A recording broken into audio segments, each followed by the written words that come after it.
from US, also Professor Mohammad Rifat Haider, University of Georgia. And it is, I'm also thankful to my friend because it is too late. I think what is the time now? What is the time now? Can you hear me? Yes, it's 1:45. Yeah, Quarter to one. Okay, okay. You are morning. in same zone. He is Professor Haider is from Georgia, and you are from Washington D.C. I think, Hanif. So thank you so much. Too late, and you are so thankful that at night you are working and you are in like a dress for the students, for our faculty member, and thank you, and also your Professor Tauhid Bhuyan, who is also with you, I think, and other Washington University professors who are helping us in cybersecurity regime. Now, I would like to introduce Professor Haider. Just a minute. I'm just taking his brief, a very small brief from University of Georgia. Dr. Haider research involved developing and evaluating theoretically sound, culturally appropriate, and data-driven intervention to elevate mental health problems and stigma through trauma-informed and resilience-based approaches among population who are historically marginalized to improve HIV prevention and care, hepatitis and substance use treatment and harm reduction. His current research portfolio includes projects in United States, Bangladesh, and sub-Saharan African countries. Dr. Haider is a physician by training. Oh, he is a doctor. So, and obtained his PhD in health service policy and management from University of South Carolina. So, Dr. Haider, we are a little bit running out of time, but it is fascinating that to see a doctor in artificial intelligence faculty and our conference, health informatic conference, you are leading us, and we are waiting for you to see you here in Samarkand. But how about this time you cannot make it? We hope you will be making it next time. Thank you. Dr. Haider, please. Thank you for having me, and I hope you can hear me all right. So I'll fast, like I know we are running out of time. So as Dr. Hussain was mentioning that my work revolves around HIV. So I am going to present the application of the big data analytics, what we are doing with the HIV people living with HIV and their data to predict the healthcare outcomes as well as like the STI diagnosis among this population. So this session.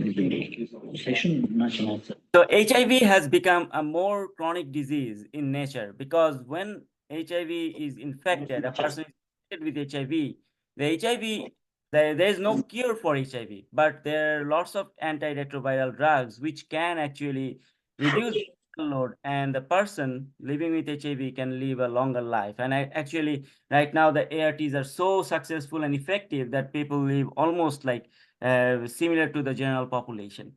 But the critical problem lies in the HIV care continuum. So the people need to be in, like, first of all, they need to know their HIV status. And if they are positive, they need to be like linked to the care and retained in care. So retention care means like they need to take the ART medication, the antiretroviral treatment medication regularly. And the final outcome is the viral load suppression. So viral load suppression, I will go to the definition a little bit later, the technical definition. But the viral load suppression is the final outcome in the sense that when the viral load is below the 200 milliliter level in the blood, so that virus cannot be transmissible to other people. And that means that person and themselves can be feeling better because their CD4 level, the white blood cell, that count would be higher. So their immunosuppression would not be bothering them with other problems.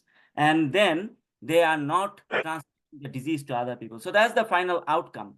And For that, they need to be retained in care. So in the US, the biggest problem lies in the southern US, and we are in the southern US. Georgia is right in the middle of the deep south of the US, they call it, and it's predominantly rural state in comparison to other state, and it has lots of people living with HIV, and we can see the number there, and only 50%, a little over 50% people are continuously retained in care. So it's a very great problem. So as I mentioned, that retention and viral suppression is really important to get them in their continuous retention will ensure they are having the drugs and they are having low viral load in their body and they are not transmitting the disease. And the public health impact that we all want to end this HIV epidemic, and for that matter, we need to retain that viral suppression in each and every of the people living with HIV. So there are lots of barriers in there, like housing instability. And when we're talking about this HIV, people are living with HIV are mostly people who are at risk of getting marginalized, underserved, and lots of key populations are having this problem. So they are experiencing housing instability, the insurance gap, as Dr. Wallace was mentioning, that US healthcare system is very fragmented. So access to care, having the health insurance is a big problem. And also, not all neighborhoods are similar in the US. Although it's the richest country in the world, there are pockets of poverty in there. So neighborhood also plays a big role in the health outcomes.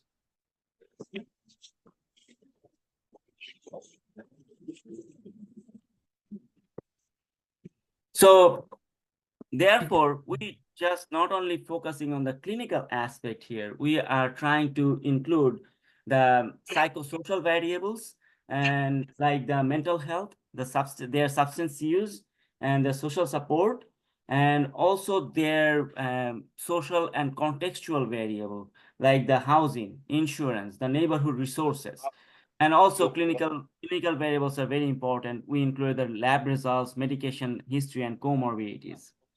So our approach is to include all these multimodal data and integrate them into a common model and use an advanced machine learning and regression models to come up with a good predictive model to have a focus on the outcomes, which is not only one outcome. We are looking on 3 different outcomes here. One is the viral load suppression, and there's retention in care, and also STI outcome.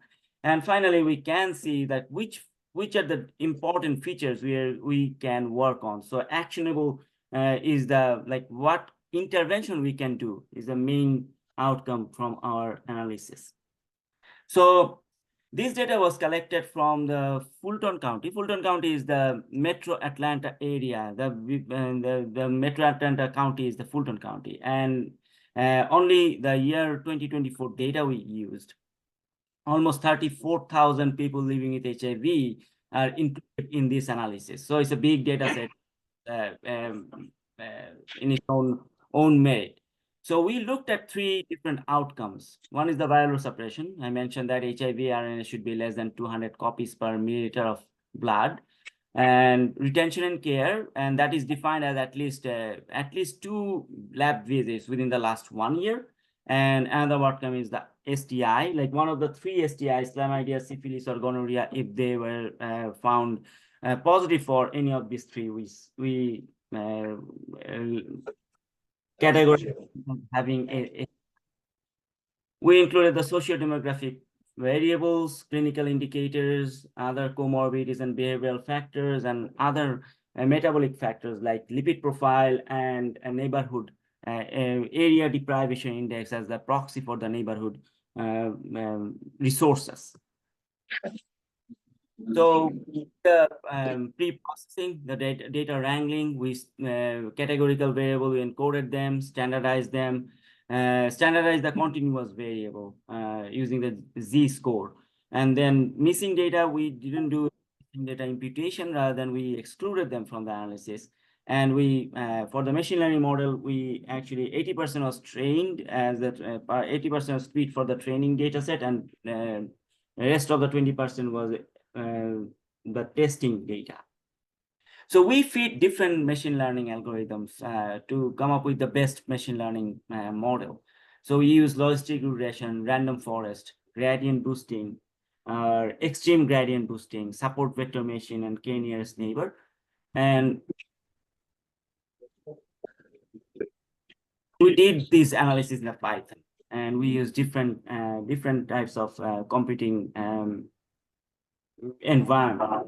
So I'll go into the results. Like I'll start with the here. So you can see the retention was 50, and in this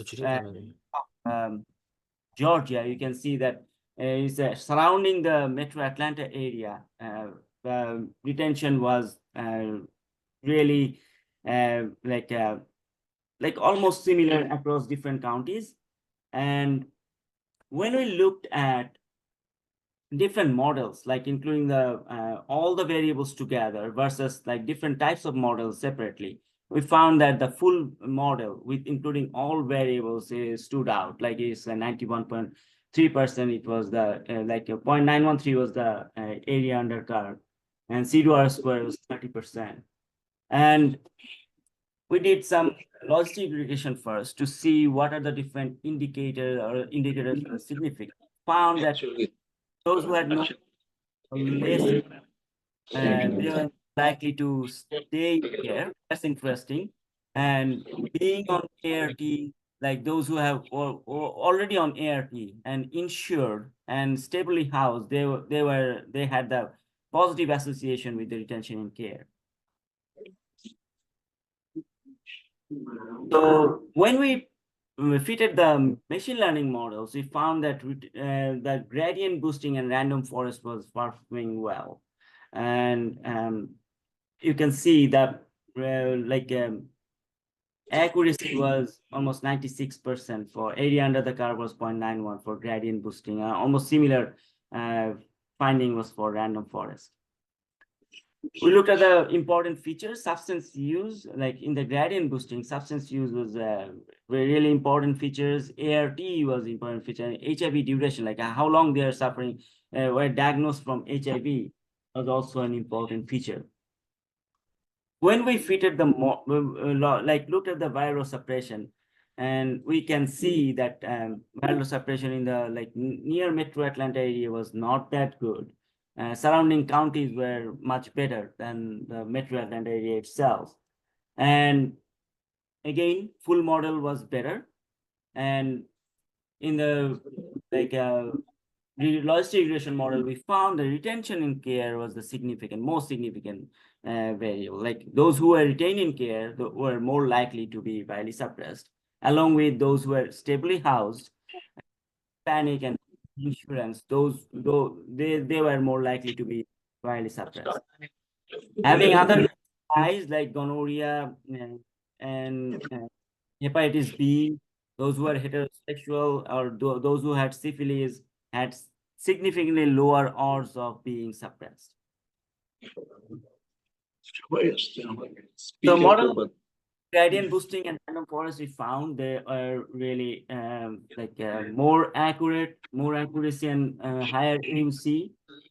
And very important feature, found that clinical, like the lab test results were lipid profile were higher, like most important, along with the duration of their diagnosis, HIV diagnosis, and age.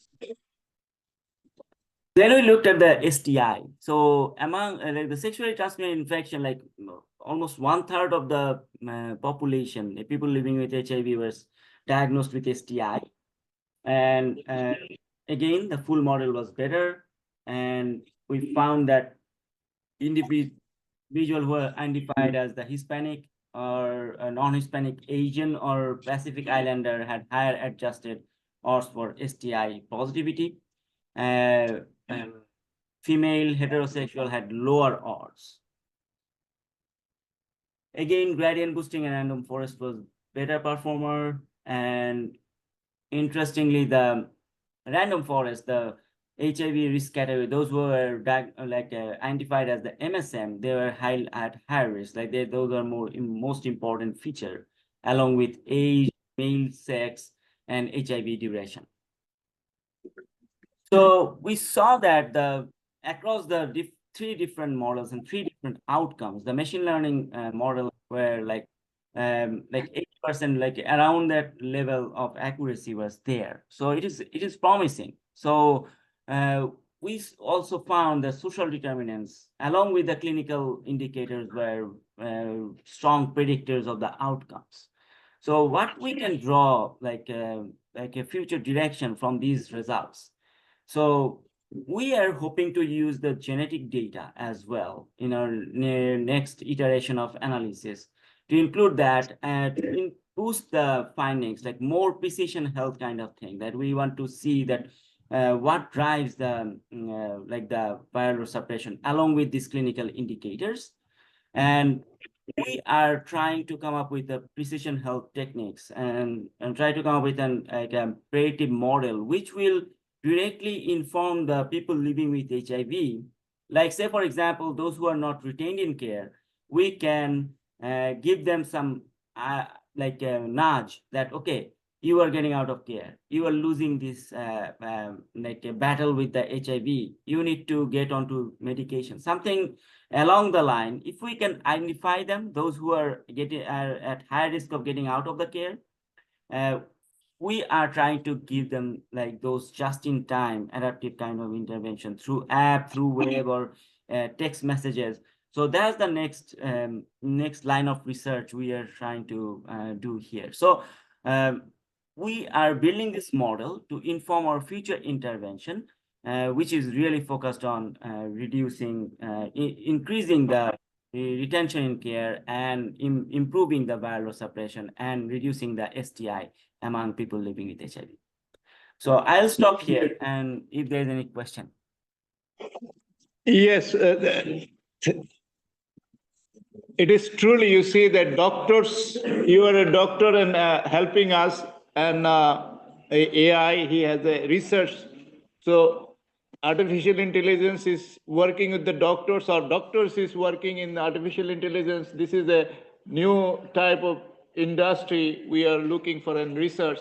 It's a collaboration, multidisciplinary collaboration. And this conference is, you see, that we are having doctors even and health professional, health informatics. So we are working truly multidisciplinary. And I hope there is I wanted to have questions, but in future, maybe we'll have more time. We'll take your keynote and bigger time, half an hour, not half an hour, 1 hour, or you will come over here in Samarkand. So University of Georgia, we are thankful we have a MOU. So next year, maybe you will be visiting us with your students, and our students will be benefited, and more research we will be doing.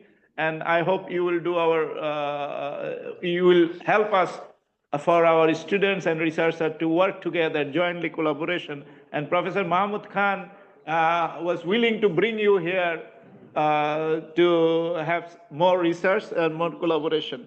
Thank you so much. Maybe they have questions. Do you have any questions? Please. Yes. Short, because there are professors are waiting in the, Professor Anirban Bandyopadhyay is waiting, Professor Ashwini Kumar is waiting, and also the session chair. I want to, like Professor from Australia,